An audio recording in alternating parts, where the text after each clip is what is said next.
Alright, I'm making this video in the gruff. I need to shave. My wife has reminded me of that. I'm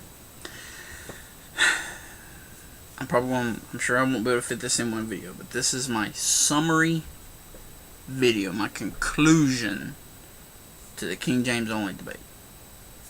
Now, the only way that I'll have anything after this is if it's in response to something somebody has brought up that I can't deal with in the comment section. Alright, so starting off, the initial impact and the initial thing that jumps up and shows somebody that there's a difference between the King James translation and the new translations is going to be differences in verses. There's going to be some verses that are in the King James translation that are either absent from the new ones, or at least put in the footnotes, brackets, things like that. So, when we see that, we have to ask a question, why is that? And then when you do the research, which my videos presented the evidence for, you will see that it is believed from looking at the manuscript evidence that is available to us that those verses were added in later than the original. Okay? So, to come at it saying, why did they take this verse out?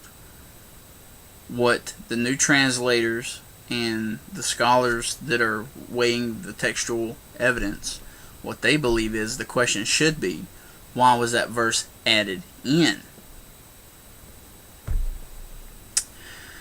So, I dealt with some particulars in this video series. You can check those out.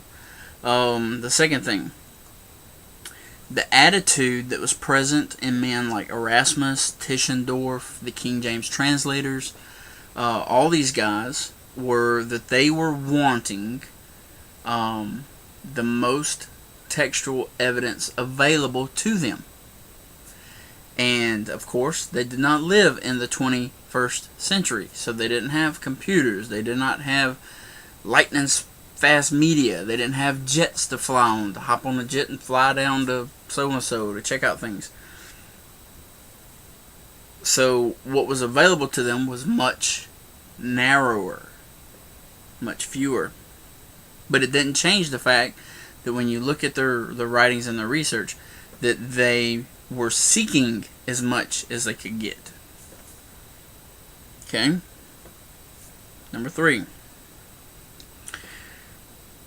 Even in spite of the accusations, there is zero, there is no proof of a corruption of the Greek manuscripts coming out of Alexandria.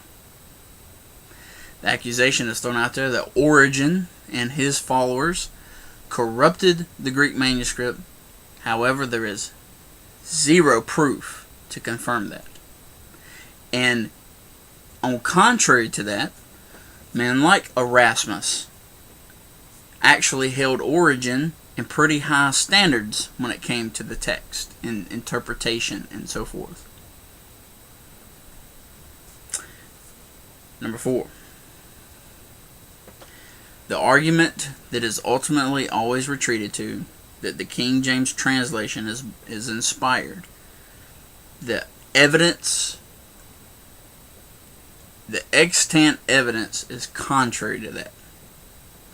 I shared with you in my videos the letter to the reader that the King James translators put in the front of their translation that is no longer produced in the King James versions that you purchase today. Clearly shows that these men consulted all forms of sources when they was doing their translation.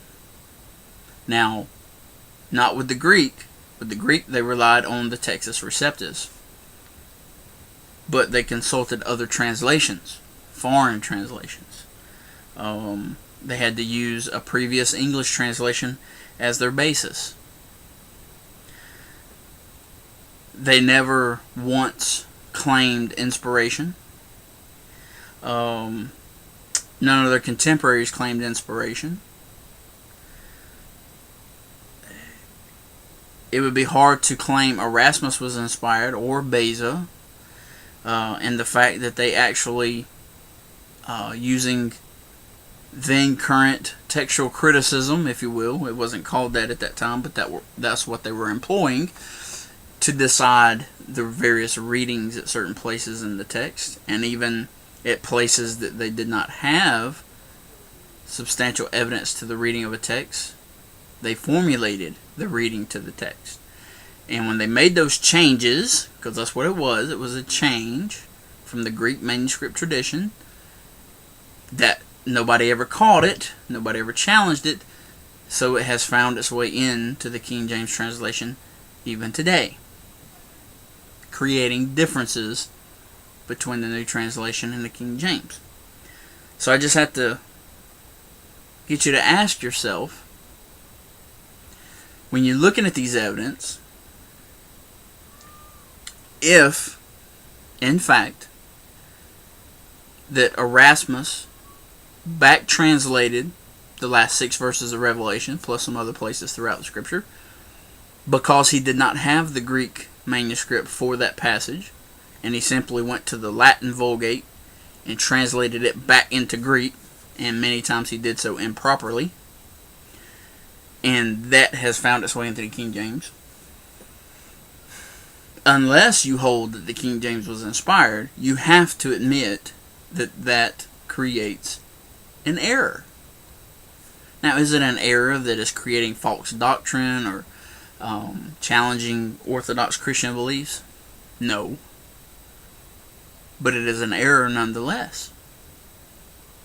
So, it is faulty like any translation would be faulty.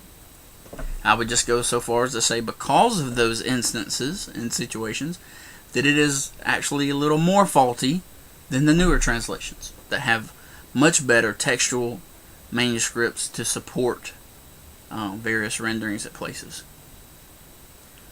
So,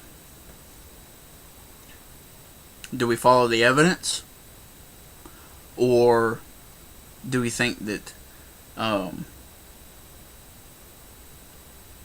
God inspired the King James translators to be perfect, without fault, infallible, and the translation that they have created is actually superior to the Greek and Hebrew, even though that is counter to any and all evidence out there? Is it a blind faith? Or do we have reason for our faith? You know where I stand.